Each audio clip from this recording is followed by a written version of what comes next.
Now, if you, like me, are connected or bridged to a live network, this, my friend, is a demonstration you want to watch only and not do, because we are going to actively attack a DHCP server.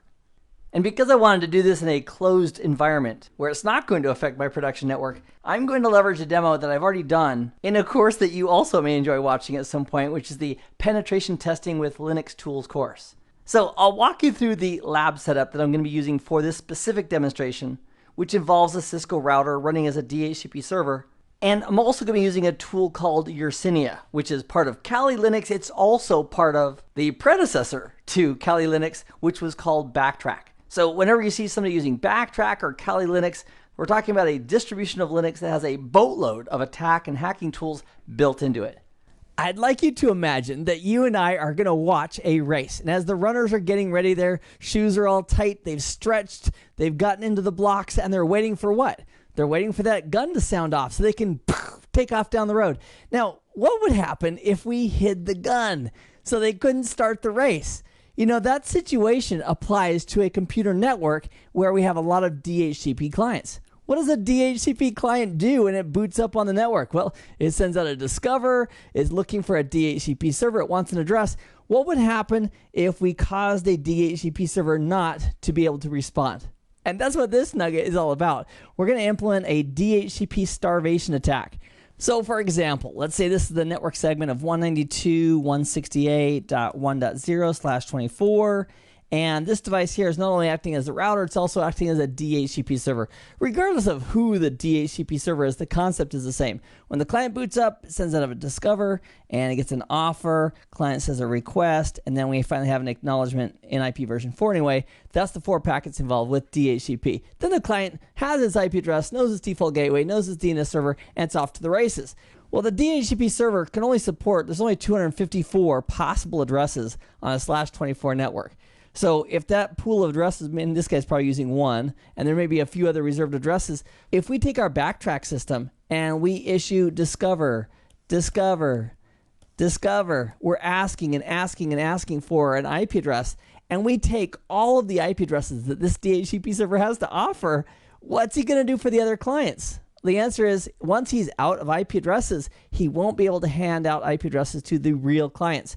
So a starvation attack can be implemented in about 3 or 4 seconds. We can starve out and use all of them. So we use source MAC addresses that are all unique for all these DHCP discovers. The router's handing them out like crazy. Once he's completely out, we can then do several other things. We could have this guy be a DHCP server, and then we could do our man-in-the-middle attack based on that. The goal of this video is to simply implement the actual DHCP starvation, and we're going to use an amazing tool called U-R-Cristiano inside of Backtrack.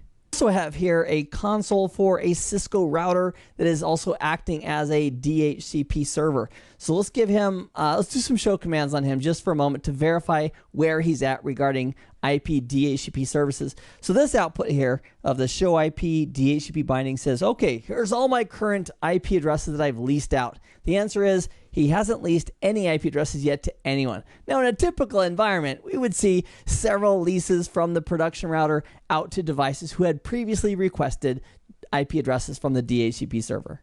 Another fun command is to show IP DHCP server statistics on the Cisco iOS router, and that's going to have a whole bunch of details regarding how hard this guy's working. So effectively, he hasn't seen any requests, he hasn't sent any offers, there's very little, there's no activity going on whatsoever. There's one pool, one DHCP pool of addresses, and hopefully it's for a network that he is either directly connected to or that a DHCP relay is going to forward a request for.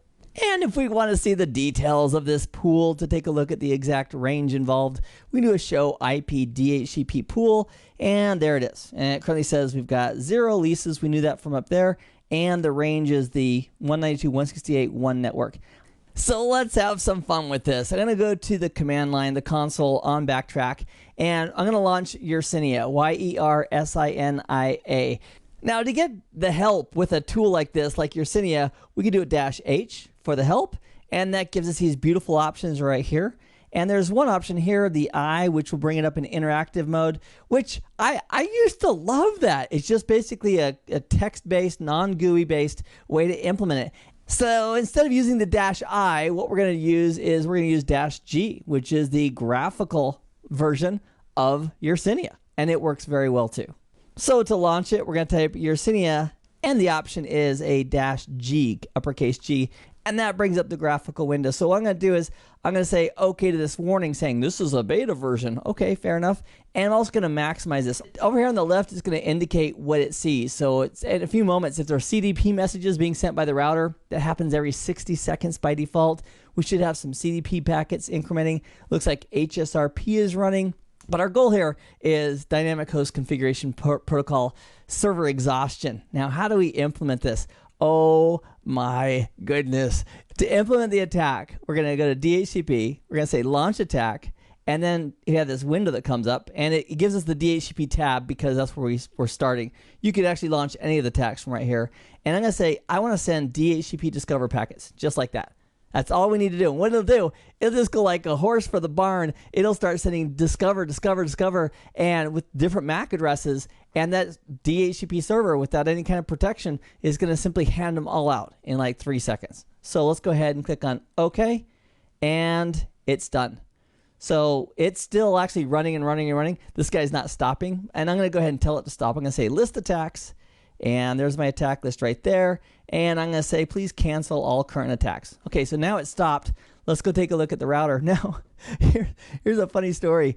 I tried this on a smaller, like a 2800 series router, and that dude went belly up. He just couldn't handle it. I was trying to show commands. He was like, it just locked. And after about 45 seconds, it came back and let me start, doing commands again. But if that was a production router, that shouldn't be the default behavior, just simply to lock up. So now, let's go ahead and do those same commands again. I'll use the up arrow key. We'll do a show IP DHCP binding. Oh, that's cool. So it started off at 1 and 2. It handed out all these addresses. Let me go ahead and make sure they're all handed out. We'll use a space bar to go up one page at a time. And sure enough, all the way up to the last one should be 253 because I told it not to hand out 254. It pretty much doesn't have anything else to offer as far as IP addresses out for clients. So we take a look at the number of leased addresses. In our subnet, there's 256 positions, if you will, or values in 1 octet of data. And we can't use the 0, that's the actual subnet. And we can't use the all bits on, that's 255. So that leaves us 254. But we only leased out 252. Well, one of those was being used by the router. He couldn't hand that out. And one was being used by this current backtrack system, so it couldn't hand that out. So effectively, it handed out all the other available IP addresses that were not in use, and now they are. So now a current client, when it boots up and does a DHCP discover, this DHCP server is not going to have anything to offer that client. If you want to do a man-in-the-middle attack, you could bring up your own DHCP service, you could route that traffic, and then you could actually be the man-in-the-middle and the default gateway for those brand new clients who need to get off the local network and need an IP address to do it. In this video, you and I have taken a look at how easy it is to implement a DHCP starvation attack, also sometimes referred to as a DHCP exhaustion attack. So the question, I suppose, is how would we protect ourselves against something like this? And the answer is it's normally done at layer 2, on a layer 2 device, a switch specifically, that can go ahead and support that. So let's say this is our switch and we've got a bunch of ports. So we'll make this, well, I say a bunch. I'm going to put 5 ports on there. 1, 2, 3, 4, 5. And all of our devices are connected in there. The router's connected. The PCs are all connected. And let's say we have a dedicated DHCP server for the purpose of this discussion. So we'll call this guy a DHCP server. And he's connected right there.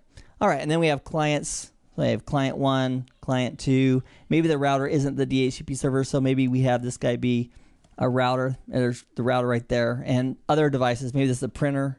So there's our beautiful 5-device network with the DHCP server, a couple clients, a router, and a printer all connected. Now the solution to protecting against this specific attack, where maybe this is the attacker right here, sending all the discovers in, he has to spoof a source MAC address for every single one of those requests. So there's 250 plus MAC addresses that he's sending into the network as far as source MAC addresses, along with the discovers. At the switch, we could use something called port security. And port security, now on HP and Cisco and Juniper, they might have slightly different names for it. But the concept of port security is saying, you know what, Mr. Client, we're going to limit this interface on the switch maybe to 5 MAC addresses, 5 source MAC addresses. You probably only should need 1, but you know, if there's some virtual machines or something else you're working with, that's fine. But if we limit the MAC addresses to 5, once that guy has sent in 5 different source MAC addresses with his discovers, he won't be able to send any more because at layer 2, we're stopping him from spoofing any additional source MAC addresses. There's also some other features like DHCP snooping, which we can also set up as a trusted port for this DHCP server, and then rate limit right here. That would also help. But the primary stop for this specific attack is to go ahead and use port security on all the client ports, simply to not allow them to send in all those different MAC addresses as they request various services from our DHCP device. I have had a lot of fun. I'm so glad you joined me for this video. I hope this has been informative for you, and I'd like to thank you for viewing.